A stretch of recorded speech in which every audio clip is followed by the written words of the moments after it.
चाट म्हटलं की गोड चटणी आलीच. आता गोड चटणी ही 2 वेगळ्या प्रकारे बनवली जाते. ठेल्यावर जी चटणी बनवली जाते ती फक्त चिंचेची चटणी असते. पण आज आपण चिंच, खजूर आणि फक्त चिंचेची चटणी बनवणार आहोत. कुकरमध्ये अवघ्या 10 मिनिटांमध्ये चटणी तयार होते. एकदा का ही चटणी बनवून ठेवली तर 3 ते 4 महिने खराब होत नाही. त्यामुळे हवं तेव्हा तुम्ही चाट खाऊ शकता. मग चला बनवूया आजची ही रेसिपी. चिंच खजुराची चटणी तीही कुकरमध्ये. पण तुम्ही देखील अशाच पॅकेटमधली खजूर वापरत असाल, की तीही चांगल्या क्वालिटीची असेल. तुम्ही खाण्यासाठी असो किंवा चटणी बनवण्यासाठी, पण ती आधी स्वच्छ धुवून घ्यायची. ही खजूर हाताला अगदी चिवट लागते. यामध्ये कचरा असतो, बऱ्याच वेळा बारीक खडे देखील असतात. त्यासाठीच 1 ते 2 वेळा पाण्याने खजूर स्वच्छ धुवून घ्यायची. धुतल्यानंतर बघाल पाण्याचा रंग बघा आणि खजूरही अगदी स्वच्छ होते. त्यामधला जो काही कचरा असतो तो निघून जातो. आता ही खजूर धुवून झाल्यानंतर चाळणीमध्ये काढून पाणी निथळून घ्यायचं आणि पंख्याच्या हवेखाली 1 ते 2 तास ठेवली की खाण्यासाठी तयार. खजूर धुतल्यानंतर पाण्याचा रंग बघा आणि त्यावरूनच तुम्हाला अंदाज आला असेल. आता तुम्हाला वाटेल की खजूर धुतल्यामुळे खराब होईल का? तर अजिबात नाही. धुवून ती चांगली सुकवून नंतर डब्यात भरून ठेवा किंवा लहान मुलांना खायला देऊ शकता. आता चिंच खजुराची चटणी बनवायची आहे. त्यासाठी 1 वाटी खजूर त्यातल्या बिया काढून घेतल्या आहे. वाटी, कप किंवा ही चटणी तुम्हाला किती जास्त किंवा कमी बनवायची त्याने साहित्य मोजून घ्या. तर 1 वाटी खजूर घेतली, अर्धी वाटी चिंच घेतलेली आहे. चिंच भिजवलेली नाही, फक्त पाण्याने धुवून घेतली. त्याच वाटीने सगळं साहित्य मोजून घ्यायचं आहे. अर्धी वाटी यामध्ये गूळ घालून घेतला. गूळ वापरायचा नसेल तर साखरही घालू शकता. यामध्ये मसाले घालताना पोहे खाण्यासाठी आपण जो चमचा वापरतो त्या चमच्याने हे साहित्य मोजून घेतलं. 2 चमचे काश्मीरी लाल तिखट घालून घेतलं. त्यामुळे चटणीला रंग छान येतो. 1 चमचा जिरे पावडर घातली आहे. जिरे पावडर ही फ्रेश बनवून वापरा त्यामुळे चटणीला छान सुवास येईल. त्यानंतर अर्धा चमचा चाट मसाला घातला आणि त्याच चमच्याने मोजून पाव चमचा काळं मीठ घालायचं आहे. चाटची चटणी बनवताना त्यामध्ये काळं मीठ जरूर वापरावं. पाव चमचा साधं मीठ घालून घ्यायचं जे आपण रोजच्या जेवणासाठी वापरतो. चिंच खजुराची चटणी कुकरमध्ये बनवायची आहे त्यामुळे पाणीही लगेचच घालायचं. तर इथे 2.5 वाटी पाणी घालून घ्यायचं. ज्या वाटीने आपण खजूर, गूळ, चिंच मोजून घेतली त्याच वाटीने 2.5 वाटी पाणी घालून हे चांगलं मिक्स करायचं.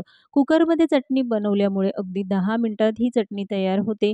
हे सगळं साहित्य अगदी परफेक्ट शिजलं देखील जातं. कुकरला झाकण लावायचं आहे. मध्यम आचेवर कुकरच्या फक्त 2 शिट्या काढून घेऊया.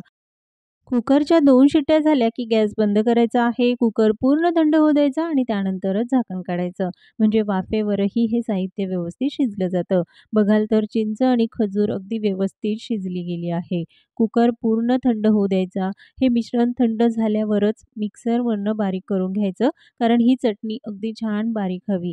तर इथे मी मिक्सर न वापरता हँड ब्लेंडर वापरला आहे. आता तुमच्याकडे जर असं हँड ब्लेंडर नसेल, तर मिक्सरच्या भांड्यामध्ये थोडं-थोडं हे मिश्रण घालायचं आणि चटणी बारीक अशी दळून घ्यायची आहे. पण दळताना त्यामध्ये वेगळं पाणी घालायचं नाही, कारण मिश्रण सगळं शिजवलेलं आहे. जर तुम्ही वरतून पाणी घालाल, तर ही चटणी लवकर खराब होईल, जास्त दिवस टिकणार नाही.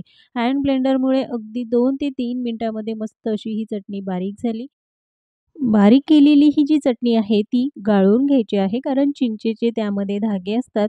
त्यामुळेच गाळणीने हे व्यवस्थित गाळून घेऊया. गाळल्यानंतर अगदी फाईन अशी पेस्ट तयार होते. चिंच खजुराची ही चटणी बनवायला अगदी सोपी. कुकरमध्ये बनवल्यामुळे काही मिनिटांमध्ये तयार होते. गाळून घेतल्यामुळे जो चोथा आहे तो निघून जातो आणि मस्त अशी चटणी तयार होते. जशी तुम्ही विकत गोड चटणी आणून खात असाल, अगदी तशीच चटणी घरी अवघ्या 10 मिनिटांमध्ये तयार होते. चटणीला रंगही सुरेख आलेला आहे. आता हे व्यवस्थित मिक्स करून घेतलं. यामध्ये वेगळं वरतून पाणी घालायचं नाही, नाहीतर चटणी लवकर खराब होईल. हवाबंद डब्यात भरून ठेवायची. फ्रिजमध्ये ठेवली तर 3 ते 4 महिने टिकते. तयार केलेली चटणी स्वच्छ हवाबंद डब्यात भरून फ्रीजमध्ये ठेवा. जेव्हा तुम्हाला चाट बनवायचं असेल, तेव्हा हवी तेवढी चटणी काढायची. त्यामध्ये थोडंसं पाणी मिक्स करून चाट बनवून खाऊ शकता. आता चाटसाठी चिंच खजुराची चटणी तयार झाली, पण ठेलेवाले फक्त चिंचेचीच चटणी बनवतात. तर चिंचेची चटणी बनवण्यासाठी इथे मी 1 वाटी चिंच घेतलेली आहे. ही चिंच विकतची आहे, त्यामुळे ती आधी स्वच्छ धुवून घ्यायची. घरची ताजी चिंच असेल तर ती वेगळी धुवून घेण्याची गरज नाही. पण ही चिंच विकतची आहे, यामध्ये बारीक कचरा असतो. बऱ्याच वेळा बारीक खडे देखील असतात आणि काही वेळेस चिंचेला जास्तीचं मीठ देखील लावलेलं असतं. त्यामुळे एका पाण्याने चिंच स्वच्छ धुवून घेऊया. पाणी घातल्यानंतरच बघाल तर वरती कचरा तरंगतो आणि या चिंचेमध्ये भरपूर कचरा असल्यामुळे आधी स्वच्छ धुवून घेऊ. त्यानंतर चिंच भिजत ठेवायची आहे.